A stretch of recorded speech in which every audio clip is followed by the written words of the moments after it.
మన Varahi sales grand festive celebrations ప్రతి 10,000 రూపాయల కొనుగోలుపై ఒక బంగారు నాణెం ఉచితం. ఈ ఆఫర్ జనవరి 15 వరకు మాత్రమే.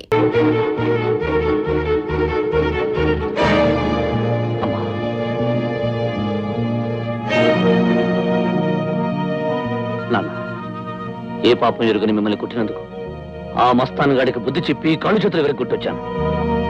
ఇక ఈ జన్మలో వాడు ఎవరి జోలికి వెళ్ళడం. వాడిని కొట్టొచ్చావా? అవునమ్మా, అన్నం పుణ్యం తెలియని నా కన్నవాడిని కొట్టిన వాడిని చావగొట్టు కోరుకుంటానా? పుట్టుకనిచ్చిన నా కన్నవాడిని గాయపరిచిన వాడి గుండెల్ని బద్దలగొట్టు కోరుకుంటానా? అనవసరంగా మా కోసం ఎంత శ్రమ పడ్డావురా. మేము నిన్ను కన్నవాళ్ళము కాదు, పుట్టుకనిచ్చిన వాళ్ళము కాదు. ఏమండి, తొందరపడద్దండి.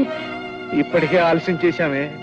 వాడికి నిజం ఎప్పుడో చెప్పుంటే మనకి ఈవేళ ఈ కర్మ పట్టేది కాదు. మన మానాన మనం హాయిగా బతికేవాళ్ళం. ఏమిటి పెద్దదేది? నా మీద కోపం వచ్చి నన్ను బాధ పెట్టాలని అబద్ధపడుతున్నారు కదూ? కాదురా, ఇది పచ్చి నిజం. నువ్వు ఏ రౌడీ వ్యథకి పుట్టావో, ఏ దౌర్భాగ్యురాలి కడుపున పుట్టావో గాని మా కడుపున మాత్రం కాదు. ఏమండి, ఊరుకోండి. లేదే, ఒక్కసారి వాడికి ఆ నిజాన్ని చెప్పి పెంచుకున్న బంధాన్ని తెంచుకుపోమనటం మంచిది. చెప్పమ్మా, నాన్న చెప్పిన నిజమా? నేను మీ రక్తం పుంచి పుట్టిన వాడిని కదా? 9 నెలలు మోసి కని పెంచిన తల్లివి నువ్వు కదా? చెప్పమ్మా, చెప్పు. దాన్ని ఎందుకురా బాధ పెడతావు? నిజం నేను చెప్తున్నాను. నువ్వెక్కడ పుట్టావో, ఎవరికి పుట్టావో మాకు తెలియదు. వీధి నిన్ను మా దగ్గరికి పంపిస్తే బిడ్డలు లేని మేము నిన్ను పెంచుకున్నాము. ఒరేయ్, మా కష్టంతో పెట్టిన అన్నం, మా ప్రేమతో పెంచిన పెంపకం అన్నీ కూడా నీ రక్తంలోని రౌడీ గుణాల్ని మార్చలేకపోయాయిరా. నువ్వు ఏ పాడు రక్తానికి వారసుడువో, ఏ పాపిష్టి వంశానికి కారకుడు అయి ఉండాలి. అందుకే నీలో అల్లరి పొగరు రోజు రోజుకి పెరిగిపోతున్నాయి. ఎన్నిసార్లు చెప్పినా, ఎంత గట్టిగా చెప్పినా నువ్వు మా కొడుకు కాదు కాబట్టే మా బాటకు విలువలేదు. పోరా, ఇంతకాలం నిన్ను పెంచినందుకు మాకు తగిన బహుమతి ఇచ్చావు. ఇకనైనా మా కర్మకి మమ్మల్ని వదిలేసి ఇక్కడి నుంచి వెళ్ళిపో. అంత మాటలకు నాన్న, అంత మాటలకు. ఇల్లేళ్ళు మీ చుట్టూ అలుకున్న అనుబంధాన్ని తెచ్చుకోలేలు ఎక్కడికి పోను. ఇల్లేళ్ళుగా మీ మీద పెంచుకున్న మమతారు రాగాలు తెచ్చుకోలేరు ఎక్కడికి పోను. అమ్మా నాన్న అనే పదాలకి అర్థంగా మిమ్మల్ని నమ్ముకునలేను. ఎక్కడికి పోను, ఏమైపోను. నువ్వేమైపోయినా మాకు అనవసరం రా. మాది కాని గాలిపటం తెగిపోయి ఎక్కడికి పోతే మాకేవిరా.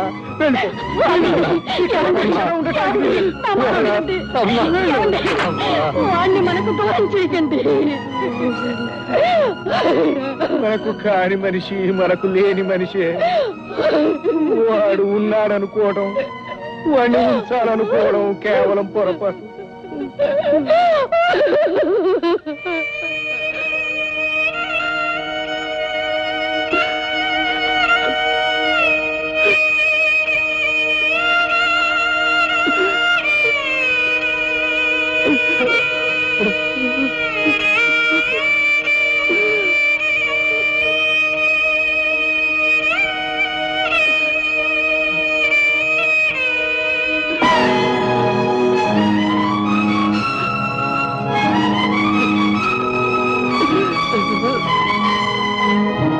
మా కోసం ఎంత శ్రమ పడ్డావు.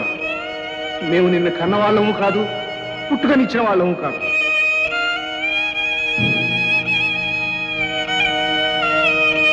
నువ్వు ఏ రౌడీ వ్యథకి పుట్టావో, ఏ దౌర్భాగ్యాలు కడుపున పుట్టావో గాని మా కడుపున మాత్రం కాదు. ఒరేయ్, మా కష్టంతో పెట్టిన అన్నం, మా ప్రేమతో పెంచిన పెంపకం అన్నీ కూడా నీ రక్తంలోని రౌడీ గుణాన్ని మార్చలేకపోయాయిరా.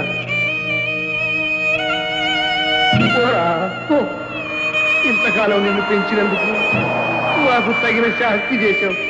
ఇకనైనా మమ్మల్ని వదిలేసి వెళ్ళిపో, వెళ్ళిపో.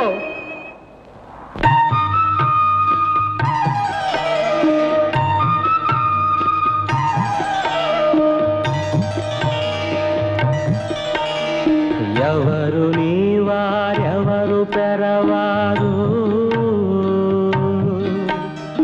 ఎవరు నిలకడ ఉన్నవారు, ఎవరు నీ వారెవరు పెరవారు, ఎవరు నిలకడ ఉన్నవారు. వాకిలి తల్లిదండ్రి ఎనక జన్మల రుణాలు రుణం తీరిన మరుక్షణమే ఎవరికెవరు ఉండరు ఎవరికెవరు ఉండరు ఎవరు నీవారెవరు పెరవారు ఎవరు నిలకడ ఉన్నవారు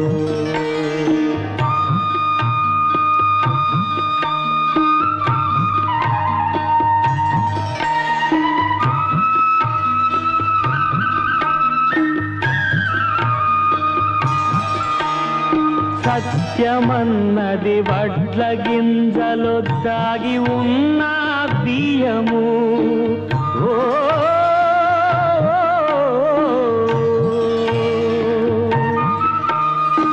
పొట్టులాగా కప్పి ఉండును పుట్టుకతో అజ్ఞానము మెరుపు లేక మబ్బు లేక కురవదెన్నడు వర్షము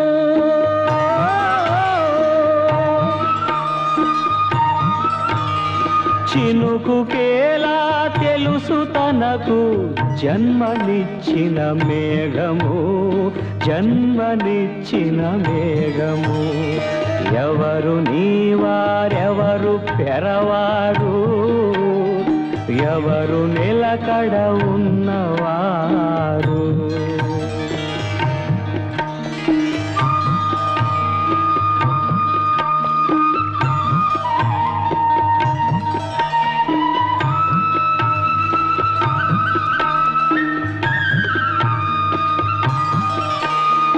తత్వమేదో తెలియకుండా కల్లడిల్లే వేలరా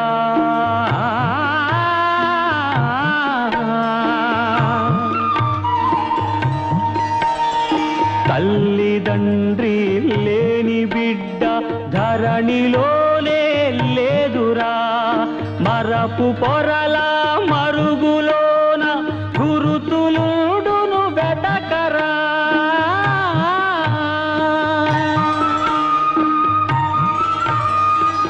మంటలైనా గుండెలోనే మంచు కురియును చూడరా మంచు కురియును చూడరా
ఏమిటి నాన్న?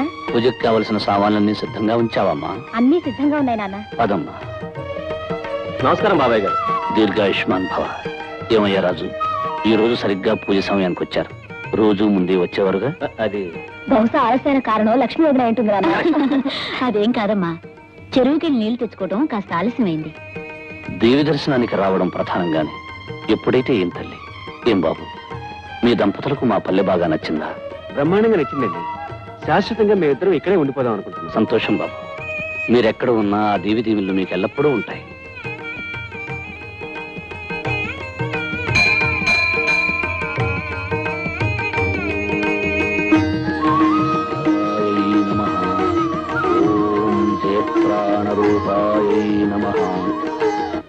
దుర్గా, నువ్వేనాడైతే కన్ను మూసావో ఆనాడే ఈ ఇంట్లోంచి వెలుగు కాస్త వెళ్ళిపోయింది. అయినా చిన్న దీపం లాంటి మన అమ్మాయి కోసం బ్రతుకుతున్నాను. ఎందుకో తెలుసా, నువ్వు చనిపోయిన మరుక్షణమే మనకు దూరమైన బాబు ఏనాటికైనా తిరిగి వస్తాడని ఆశతో. బాధపడుకు నాన్న. అమ్మ దీవెన వల్ల, అమ్మవారి చలవ వల్ల తప్పకుండా ఏదో ఒక రోజు అన్నయ్య మనల్ని కలుస్తాడు. అమ్మా రాధ, నా జీవితంలో ఉన్నవి రెండే రెండు కోరికలమ్మా. నేను చనిపోయేలోగా దూరమైన మీ అన్నయ్యను కళ్ళారా చూడడం, నిన్ను మనసున్న మనిషి చేతుల్లో పెట్టడం. అంతేనమ్మా. నాన్న, నువ్వు నా పెళ్లి గురించి ఆలోచించొద్దు. నేనెవరినో కట్టుకొని నిన్ను ఒంటరి వాణ్ణి చేసి వెళ్ళిపోవాలని నాకు లేదు నాన్న. నువ్వు అమ్మవారికి సేవలు చేస్తున్నట్టే నేను నీకు సేవలు చేస్తూ నీ నీడలోనే గడిపేయాలనుంది నాన్న. పిచ్చిదానా, ప్రతి బిడ్డ కన్నవాళ్ళను వదిలి వెళ్ళాలనుకోదు. కానీ మరో మనిషిని కట్టుకోవడం, అతనితో వెళ్ళిపోవడం సృష్టి ధర్మమ్మా. మీ అమ్మ చనిపోయాక మీ ఆలన పాలన అచ్చట ముచ్చట అన్నీ చూసిన నాకు నీకు పెళ్లి చేసి పంపవలసిన బాధ్యత కూడా ఉందమ్మా. నాకు పెళ్లి జరిగినా ప్రతి క్షణం నీ దగ్గర ఉండాలని నా ఆశ నాన్న. దాందే ఉందమ్మా. అందుకు సిద్ధపడ్డ మనిషిని చూసి నీకు పెళ్లి జరిపిస్తాను. నీ దాంపత్య జీవితం కళకళలాడుతూ ఉండటం చూశాకే నీ కళ్ళు మూస్తాను. నాన్న,